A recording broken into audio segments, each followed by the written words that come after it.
الحمد لله رب العالمين والعاقبة للمتقين ولا عدوان إلا على الظالمين أما بعد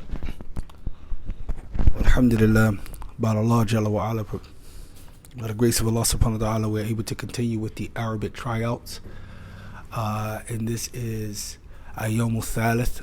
This is the third day, inshallah ta'ala, where we'll be going over another letter, which is Al-Harf Al-Thalith of the Huruf Al-Hijaiyyah, the Arabic alphabets.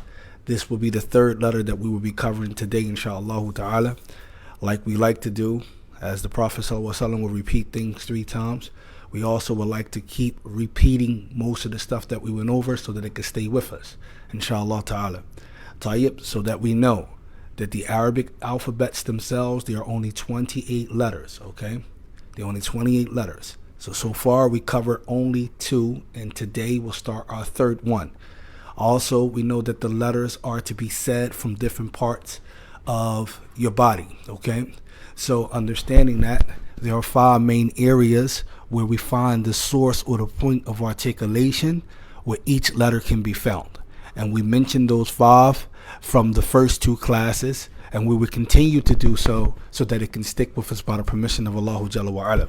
So we know that off the back, if you have been following this Arabic tryouts, then you should be able to say it along with me.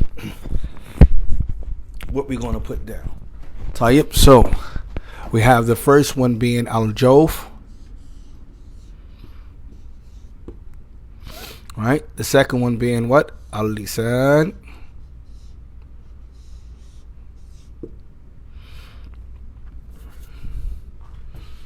Okay. The third one being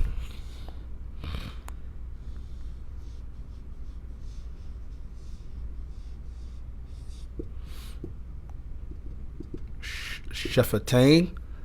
The fourth one being Al-Halq. And the fifth one being Al-Khayshun.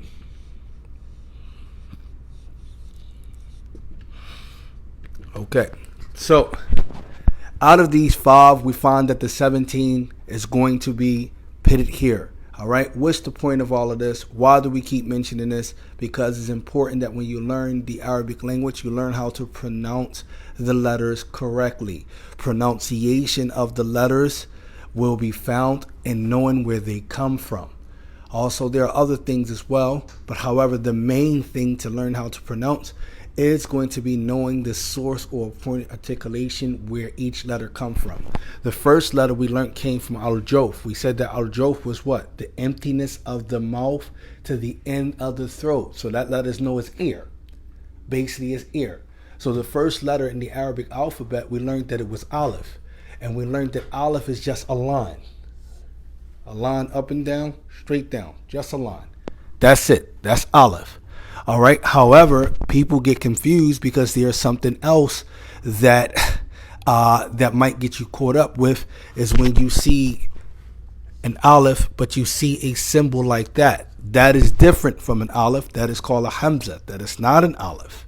All right. So you don't want to get that confused. And this can be written multiple ways. You can go back to day 1 video where we show you the different ways you can see that this is written. Okay. So we have an Aleph. All right. That comes from the Jawf.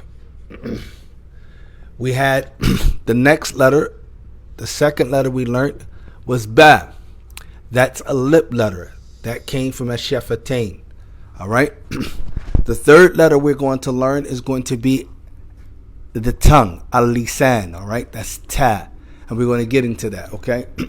So some of the things that we learned about Aleph is that it doesn't play well with all of the other letters, okay? So we'll learn a term which is called the naughty letters, okay?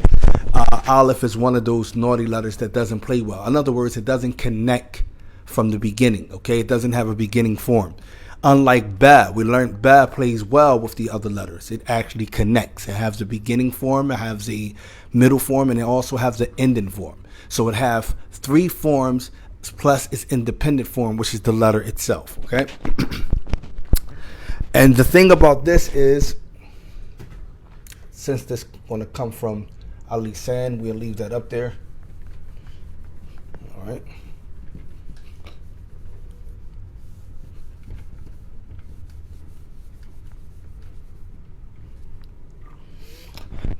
Okay. The thing about this is that ta looks just like ba.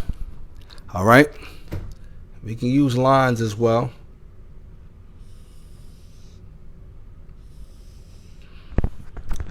Ta, the letter ta, right? Okay. The letter ta looks just like ba. The only difference is the dots. They're known as nukta. Okay, whereas only nukta wahid is only one dot for ba, and it goes at the bottom. But unlike ba, there are two dots for ta. So normally, if you want to, you're getting a little confused. After ba, think of the number 2. All right, think of the number 2. You think of the number 2, you know there's two dots. The dots will distinguish it, and they go in the middle. So when we write our ta, we're going to put our dots in the middle. It's like a smiley face. All right, that's the second letter, ta. Now, ta, because it looks just like ba, that means it also play well with all of the other letters. So it also have a beginning form, a middle form, and an ending form. Okay, it also have all three. Okay, so it's going to do the same thing that ba does. So when we do our beginning form for ta, it's going to look like that. But the dots is going to be different. Because when we do our beginning form for ba, it's like that, but the dot is at the bottom. And there's two dots here, okay? When we do our middle form for ta, it's going to be like that. And our ending form for ta is going to be like this. All right? This is our beginning form, middle form, ending form. Why is this important to learn about these forms? Because how else you're going to read? All right? You might see this letter in a word, and it might be in different places within the word. So the Arabs have a way that they write it, so you might have a different form. Okay? So you have to make sure you pay attention to that. So again, an example of a beginning form ta, okay, is in the word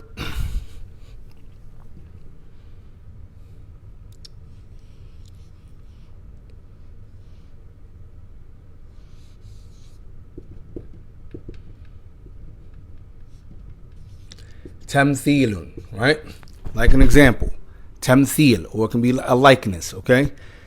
Here is our beginning ta. Tamthil, that's a beginning ta. What let us know it's a beginning ta? The two dots on the top. All right?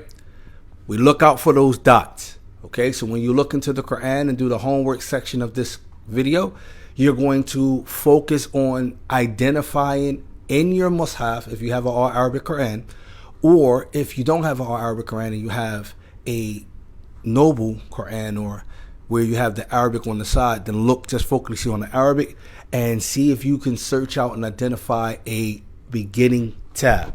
All right, this is something else.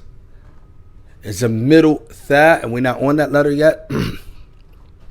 Okay, so ta here, an example of a middle ta will be like this, and the word hatta, that's our middle ta. Again, what makes it stick out? The two dots. Okay, our ending ta will look like this in the word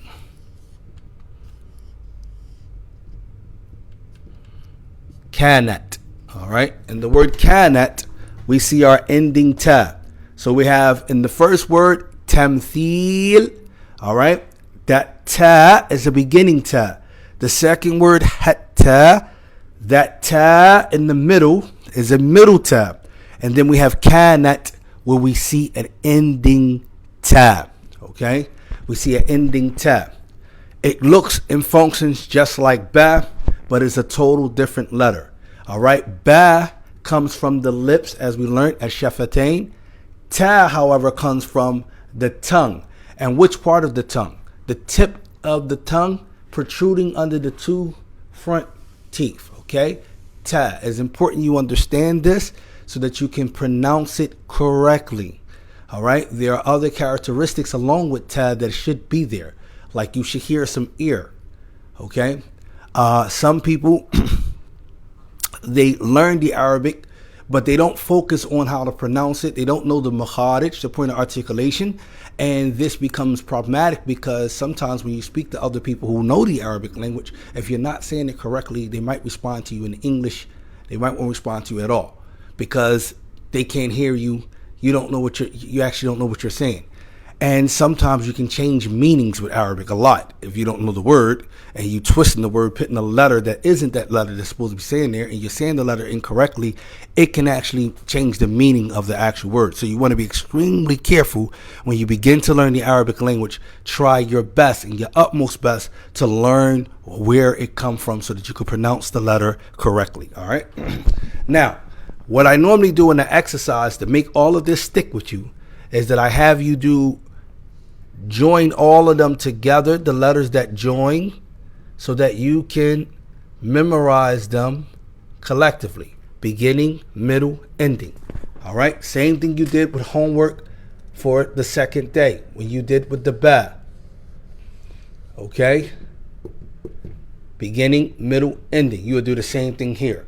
Your homework is that you're going to write out the beginning ta, right? First of all, 25 times each. And if you think that is kind of strenuous, it's not. I have to write out the letters 100 times each, and I had to use a recorder to actually record me saying it as I'm writing it down so that the teacher or the instructor can know that I write it down. So if writing down the independent ta by itself so that you can learn the letter. 2, writing down the beginning ta 25 times each. All right, saying it. Writing down the middle ta, all right, 25 times each. Writing down the ending ta 25 times each. And then collectively writing them down all together about 10 times each. The bit joining them all together, meaning the ta, the beginning ta, middle ta, and the ending ta. This is going to help it stay in your mind. You're going to be able to memorize this. You're going to know how ta. And you're learning multiple things at one time without having to take your time to learn just the independent letter by itself. And then go back separately to learn how to connect those letters, how they connect. You're learning multiple things at one time within this class. All right, especially if you follow the instructions and do the homework. Now, how many letters have we covered so far? We covered 3. All right, so let's look at those 3. We covered 3 letters so far. All right, we cover Aleph, Ba, Ta. All right, this is the 3 letters we cover so far. Aleph is the first letter of the Arabic alphabet. It does not have a sound. Aleph is the first letter of the alphabet. It does not have a sound. So therefore, it is said as Aleph. That's his name. It's Aleph. Okay. You don't say another name for it. Ba. That's the letter. It's Ba. All right. Ta. That's the letter. And all 3 of these have 3 different points of articulation. We learned that Aleph, it comes as ear. It comes from the emptiness of the mouth. All right. So to the back of the throat, Aleph, Aleph. Some argue that it comes from the stomach, but that's not the time to go into that. However, the most correct view, if you take it, it comes from the ear, the joph. And then you have what we call Ba. Ba comes from the lips, and Ta comes from the tongue. Who remember what we said in the 5 different parts? We said that joph have 1. We said that the lisan, the tongue, has how many? 10 letters. So that means we got 9 more letters that comes from the tongue. All right. We said shafatain has how many? We learned 1. We said it has 2. It has 2 letters. All right. So it's 1 more letter for the shafatain for the lips. And then we said for the halq, it has how many letters? The halq has, it mentions 3 positions for the throat, but each position has 2 letters. So in total, it has 6 letters for the halq. All right, for the throat. And then we have for the khayshun, which is the nasal or the anf, the nose, then that has 2 letters. Sometimes it's going to be said as 1, but you understand that they both 2. Okay. Tayyib. So we have that. Now, what you're going to do is you're going to take all 3 letters that you learned and you're going to write them on the line simply like this 25 times each, okay? And then you will do the ba and the ta separately from the aleph. All right? The ba and the ta, you're going to do them jointly wise. So you will do a beginning ba, a middle ba, an ending ba. All right? Then you will do a beginning ta, a middle ta, and an ending ta. All right? Also, another part of your homework is also going back and looking into the Quran to identify the new letters that you have learned. We're not worrying about understanding the word. We're not worrying about what the word is, understanding the vowels. You just want to be able to see, if you see an Arabic word, you know exactly what that is, okay? So, for example, that's like we see in this word here, all right? We're able to what? Know that there is a letter in here that we already covered, that we can see. So if I was looking at this, I didn't know what it said, that's not the point. That's not the point of the exercise. What is I'm worrying about? I'm worrying about focusing on identifying the letter that I learned. I know right here that this letter is an aleph. I learned that. I know that that letter is an aleph. Whether what sound it's going to make, all of that, that's not my concern. So when I look in the Quran, on the Arabic section, I'm looking to identify an aleph. All right? Because that's the letter I learned so far. Another letter that I learned, if I look at it, I might see a letter like this. A word like this, I mean.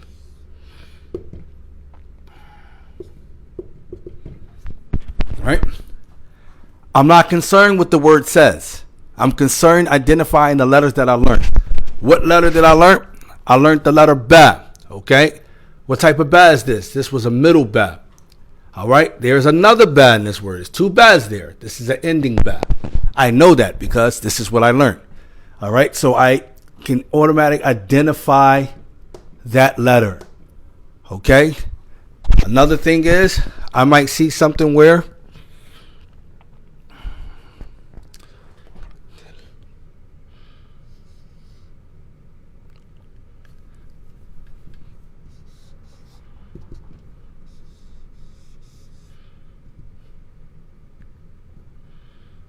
okay, I might see another word like in the Quran, tartil, right?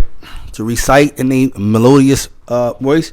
I see this word, even though I don't know how, the vowels, I don't know any of that. I know right off the bat, I can see my ta because I learned that. That's my beginning ta. I see another ta, still is a beginning ta. It's not a middle ta there. That's a beginning ta. All right. So I see 2 tas in this word, but I can identify it. All right. This is how you're going to get that relationship with making sure learning the Arabic is going to be easy. You're going to have to step up and apply yourself. Open your must-have. Do some identifying with these letters. You don't use it, you lose it. How many times we went over Arabic? How many times we went over the alphabets? They're simply easy. They're simply easy. But the trick is to make sure you're constantly using them so that you don't lose it, okay? So when you look into the Quran, I want you to search out the 3 letters that we covered so far. Aleph, Ba, Ta. Inshallah ta'ala, hopefully this is your instructor, Nafis Abu Zaid. Tomorrow we will start with the 4th letter of the Arabic alphabet. And like I said, we're going to try to do the Arabic tryouts in 28 days for each letter. One of the days I'm going to give you probably like 2 letters instead of just 1 letter, because I want to save 1 or 2 days of doing the vowels, okay? Explaining the vowels, explaining different symbols and different stuff like that, so that you can learn how to put some words together and be able to read, inshallah. All right, hopefully. Subhanakallahumma bihamdika ashhadu an la ilaha illa anta astaghfiruka wa atubu ilaik. Jazakallah khair.